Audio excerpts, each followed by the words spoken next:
Hello dears. അപ്പോൾ ഞാൻ ഇന്ന് വന്നിട്ടുള്ളതൊരു സ്നാക്ക് ഐറ്റംസ് കൊണ്ട് തന്നെയാണ്. അപ്പോൾ ഇതൊരു വെറൈറ്റി സ്നാക്കാണ്, ഒരു വെജിറ്റേറിയൻ സ്നാക്കാണ് കേട്ടോ.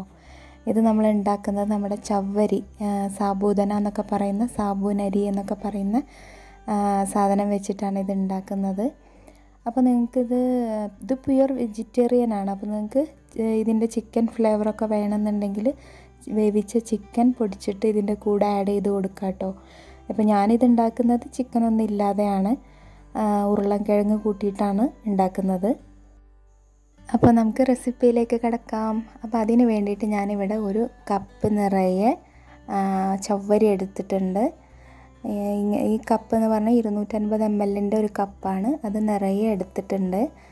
അപ്പോൾ ഞാനീ കാണിക്കുന്ന അളവിൽ നിങ്ങൾക്ക് ഒരു 30ഓളം സാബുദന വട ഉണ്ടാക്കാനായിട്ട് പറ്റും. ഈ സ്നാക്ക് ഒരു 30ഓളം എണ്ണം ഉണ്ടാക്കാൻ പറ്റും. അപ്പോൾ നിങ്ങൾക്ക് അതിൽ കുറവ് മതിയെങ്കിൽ അപ്പോൾ അതിനനുസരിച്ച് എടുക്കുക. അപ്പോൾ ഇത് നമ്മളൊരു പാത്രത്തിലേക്ക് മാറ്റിയിട്ട് വെള്ളം ഒഴിച്ചിട്ട് കുതിർക്കാനായിട്ട് വെക്കണം. അപ്പോൾ ഇത് ഒരു 5-6 മണിക്കൂറെങ്കിലും നമ്മളിങ്ങനെ കുതിർക്കാനായിട്ട് വെക്കണം. അപ്പോഴേ അത് ശരിയായ രീതിയിൽ കുതിർന്ന് കിട്ടുള്ളൂ. അപ്പോൾ ഇതിൻ്റെ മേലെ നിൽക്കുന്ന രീതിയിൽ വെള്ളം നന്നായിട്ട് ഒഴിച്ചു കൊടുക്കുക. എന്നിട്ട് ഇത് അടച്ചിട്ട് നമുക്ക് മാറ്റി വയ്ക്കാം. നല്ല രീതിയിൽ കുതിർന്ന് വരുന്നത് വരെ മാറ്റി വയ്ക്കാം. അപ്പോൾ ഇത് കുതിർന്ന് വരുമ്പോഴേ ഇതിൻ്റെ ഉള്ളൊക്കെ സോഫ്റ്റായിട്ട് വരുള്ളൂ. പിന്നെ നമുക്കിതിലേക്ക് വേണ്ട പ്രധാനപ്പെട്ട ഒരു ഐറ്റം എന്ന് പറയുന്നത് നമ്മുടെ നിലക്കടലയാണ്. അപ്പോൾ അത് ഞാനൊരു 1/2 കപ്പ് എടുത്തിട്ടുണ്ട്. അപ്പോൾ 1 കപ്പ് സാബൂനരി അല്ലെങ്കിൽ നമ്മുടെ ചവ്വരിയിലേക്ക് 1/2 കപ്പ് നിലക്കടല എടുത്തിട്ടുണ്ട്. തൊലി കളഞ്ഞ് വറുത്ത കടല നിങ്ങളുടെ കയ്യിലുണ്ടെങ്കിൽ നിങ്ങൾക്ക് അത് എടുത്തിട്ട് ജസ്റ്റ് ഒന്ന് ചൂടാക്കി കൊടുത്താൽ മതി. അപ്പോൾ എൻ്റെ കയ്യിൽ അതില്ല, അതുകൊണ്ടാണ് ഞാനിത് വറുത്തെടുക്കുന്നത്. അപ്പോൾ നമുക്ക് കടല വറുത്തെടുക്കാനായിട്ട് മണൽ, ഉപ്പൊന്നും വേണമെന്ന് ആവശ്യമില്ല. ഇതിൻ്റെ തൊലിക്ക് ചെറിയ കരിച്ചിൽ വരുന്നേ ഉള്ളൂ. മണലൊന്നും ഇല്ലാതെ തന്നെ നമുക്ക് വറുത്തെടുക്കാം. അപ്പോൾ ഈ ഒരു പരുവത്തിലാണ് നമ്മൾ വറുത്തെടുക്കേണ്ടത്. അപ്പോൾ വറുത്ത കടല ഉണ്ടെന്നുണ്ടെങ്കിൽ നിങ്ങളത് യൂസ് ചെയ്യുക, അല്ലെങ്കിൽ ഇതുപോലെ വറുത്തെടുക്കുക. എന്നിട്ട് നമുക്കിത് പൊടിച്ചെടുക്കുകയാണ് വേണ്ടത്, ഇതിൻ്റെ തൊലി കളഞ്ഞ ശേഷം. പിന്നെ ഇതിലേക്ക് വേണ്ട ഒരു ഐറ്റം എന്ന് പറയുന്നത് ഉരുളക്കിഴങ്ങാണ്. അപ്പോൾ നമ്മൾ കട്ട്ലറ്റിലേക്കൊക്കെ ചെയ്യുന്ന പോലെ ഉരുളക്കിഴങ്ങ് പുഴുങ്ങിയെടുക്കണം. എന്നിട്ട് അത് ഉടച്ചെടുക്കണം തൊലി കളഞ്ഞ ശേഷം. അപ്പോൾ അതേ സ്റ്റെപ്പ് തന്നെയാണ് നമ്മൾ ഇതിലും ചെയ്യേണ്ടത്. നിറയെ വെള്ളം ഒഴിച്ചിട്ട് ഇത് പുഴുങ്ങിയെടുക്കാം. അപ്പോൾ നമ്മുടെ കടല ഇവിടെ റെഡി ആയിട്ടുണ്ട്. അതുപോലെ തന്നെ നമ്മുടെ ചവ്വരിയും കുതിർന്ന് വന്നിട്ടുണ്ട്. ഈ ഒരു പരുവത്തിൽ കിട്ടണം നമുക്ക്. ഇനി ഇത് നമ്മൾ നന്നായിട്ട് വാഷ് ചെയ്തതിന് ശേഷം ഒരു അരിപ്പയിൽ അരിച്ചെടുക്കണം. ഇതിൻ്റെ വെള്ളമെല്ലാം പോവണം. ആ രീതിയിൽ നമ്മൾ കുറച്ച് സമയം അരിക്കാനായിട്ട് വെക്കുക. ഇപ്പോൾ വേവിച്ച ഉരുളക്കിഴങ്ങ് ഇവിടെ പൊടിച്ചെടുക്കുകയാണ്. ഈ പരുവത്തിൽ കിട്ടും നമുക്ക് ഉരുളക്കിഴങ്ങ്. അത് നന്നായി പൊടിച്ചെടുക്കണം. പിന്നെ ഇതിലേക്ക് വേണ്ടത് പച്ചമുളക്, അത് നിങ്ങളുടെ എരിവിനനുസരിച്ച് എടുക്കുക.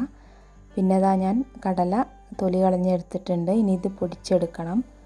പിന്നെ നിറയെ കറിവേപ്പിലയും മല്ലിയിലയും കൊത്തി അരിഞ്ഞെടുത്തിട്ടുണ്ട്. അത് കുറച്ചധികം ഉള്ളത് നല്ലതാണ് ഒരു ഫ്ലേവറിന്. ഈ സമയത്ത് നിങ്ങൾക്ക് ചിക്കൻ പൊടിച്ചതും വേണമെങ്കിൽ ചേർക്കാം. അപ്പോൾ ഇത് ഞാൻ കടല പൊടിച്ചെടുത്തിട്ടുണ്ട്. ഈ പരുവത്തിൽ പൊടിച്ചെടുക്കണം.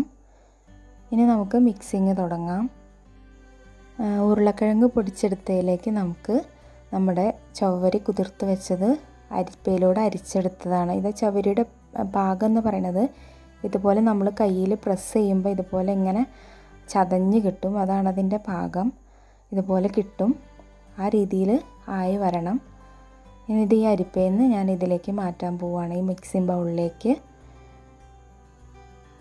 ബൗളിലേക്ക് പകർന്നു കൊടുത്തിട്ട് ഇനി നമുക്ക് ബാക്കിയുള്ള ഇൻഗ്രീഡിയൻസും കൂടെ ഇതിലേക്ക് ചേർത്ത് കൊടുക്കാം. അതായത് എരിവിന് വേണ്ടിയിട്ട് നമ്മൾ പച്ചമുളക്, അത് നിങ്ങളുടെ എരിവിനനുസരിച്ച് എടുക്കാം. പിന്നെ നമുക്ക് വേണ്ടത് നമ്മൾ മല്ലിയിലയും കറിവേപ്പിലയും നന്നായി ചെറുതായി അരിഞ്ഞ് വെച്ചിട്ടുണ്ടായിരുന്നു, അതും കൂടെ ചേർത്തു. പിന്നെ നമ്മുടെ പൊടിച്ചെടുത്ത കടല. അപ്പോൾ ഈ സമയത്ത് ചിക്കൻ ഫ്ലേവർ വേണമെങ്കിൽ ചിക്കൻ അല്പം ചേർക്കുക. അതുപോലെ തന്നെ കുറച്ച് ചിക്കൻ മസാലയും വേണമെങ്കിൽ ചേർക്കാം. അപ്പോൾ ചിക്കൻ്റെ ടേസ്റ്റ് ആണ് അത് വേണമെന്നുള്ളവർക്ക് അത് ചേർക്കാം. പിന്നെ ചെറിയ ജീരകം ചേർക്കുന്നുണ്ട്, അത് നല്ലൊരു ഫ്ലേവർ കിട്ടാനായിട്ടാണ്. പിന്നെ ഇത് മൈദപ്പൊടി നമുക്കിത് കുഴച്ച ശേഷം ഇത് നമുക്ക് നമ്മുടെ ഷേപ്പിൽ കിട്ടുന്നില്ല എന്നുണ്ടെങ്കിൽ മാത്രം മൈദപ്പൊടി ചേർത്ത് കൊടുക്കുക. അപ്പോൾ എനിക്കിത് കുഴയ്ക്കുന്ന സമയത്ത് മൈദപ്പൊടി ചേർക്കേണ്ട ആവശ്യമില്ല എന്നാണ് തോന്നുന്നത്. കാരണം ഇതിൻ്റെ പരുവം നല്ല നമുക്ക് ഇതിന് പറ്റിയ പരുവാണ്. പിന്നെ ഇത്തിരി മഞ്ഞൾ ഉപ്പും ഞാൻ ചേർക്കുന്നുണ്ട്. ഉപ്പ് ഇതിന് മുന്നേ ഞാൻ കുറച്ച് ചേർത്തിരുന്നു. ഇപ്പോൾ ഉപ്പ് അല്പം കൂടെ വേണമെന്ന് തോന്നിയപ്പോൾ കുറച്ചും കൂടി ചേർത്തു. ഇനി ഇതിൻ്റെ ഒരു ഷേപ്പ് ഞാൻ കാണിക്കാം. ഇതുപോലെ നമ്മൾ ഉരുളയാക്കി എടുത്ത ശേഷം കട്ട്ലറ്റൊക്കെ ചെയ്യുന്ന പോലെ തന്നെയാണ് ചെയ്യേണ്ടത്.